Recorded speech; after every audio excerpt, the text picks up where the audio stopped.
पुरजोर हम मर जाएंगे, शहीद हो जाएंगे, जेल में जाना पड़े जेल में जाएंगे, हथकड़ियां पहनना पड़े हथकड़ियां पहनेंगे, रास्तों पर उतरना पड़े रास्तों पर उतरेंगे, कितनी बड़ी कुर्बानी देना पड़े हम कुर्बानी देंगे। हेलो दोस्तों, अस्सलाम वालेकुम दोस्तों।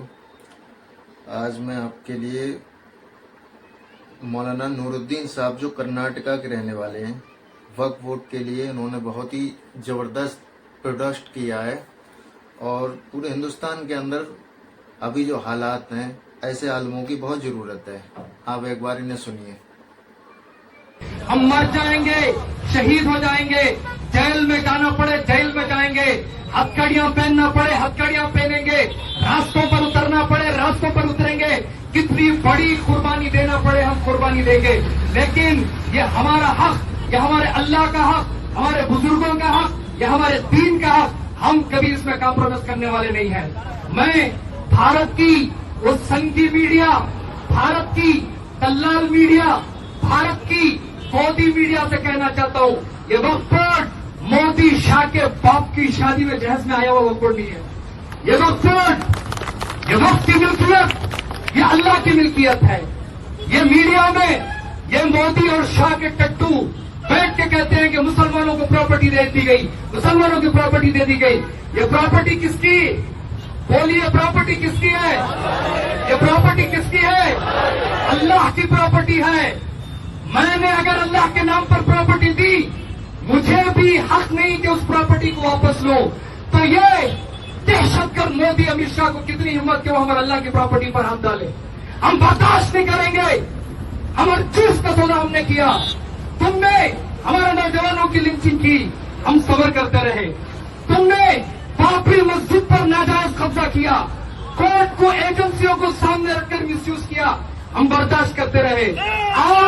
आज तुम हमारे कब्रिस्तान, हमारे दरगाह, हमारे बुजुर्गों के मज़ारात, हमारे मसाजिद, हमारे ईदगाहों पर हाथ डालने की बात कर रहे हो।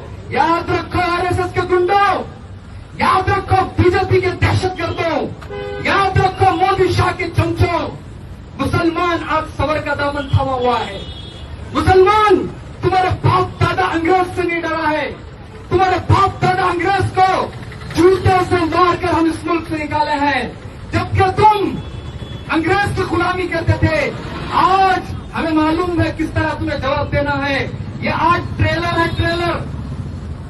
आज हम सिर्फ बताने के लिए आए हैं कि भारत में हम किसी जुल्म को बर्दाश्त नहीं करेंगे, चाहे मुसलमानों पर, चाहे दलितों पर, चाहे आदिवासियों पर, चाहे ईसाइयों पर, किसी पर भी हो, हम बिल्कुल जुल्म बर्दाश्त नहीं करेंगे। और मोदी शाह, क्या तुम्हें दम नहीं? आरएसएस के और कारसेवकों को तुम्हें दम नहीं? दम है तो जाओ चाइना के साथ लड़के भारत की जो जमीन चाइना ने कब्जा किया उसे छीन के लाओ। वहां तुम्हें दम नहीं। क्यों?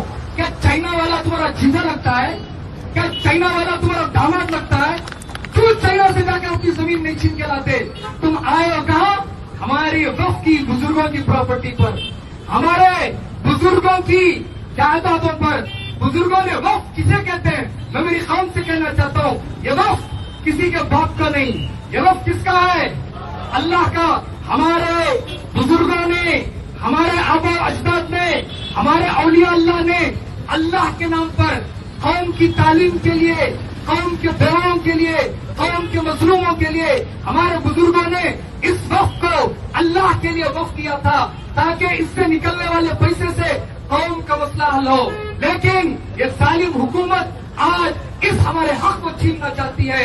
याद रखो, ये इतना आसान नहीं है। वो बीजेपी वालों, तुम्हारा सूरज आज सवाल की तरफ आ चुका है। ये मुसलमान का सबर मामूली नहीं है, ये मुसलमान का सुकून मामूली। पुरजोर ये नूरुद्दीन फारूकी साहब हैं, एसडीपीआई के कर्नाटक से। ऐसे ही बड़े बड़े आलिम मैदान में आ रहे हैं और आम तौर पर जो भी अवाम इस बिल की मुखालफत में है, पुरजोर तरीके से हमें विरोध करना है और इंशाअल्लाह ताला सभी लोग निकलेंगे। ऐसे ही असदुद्दीन ओवैसी साहब हैं जो हर मैदान में आते हैं निकल करके।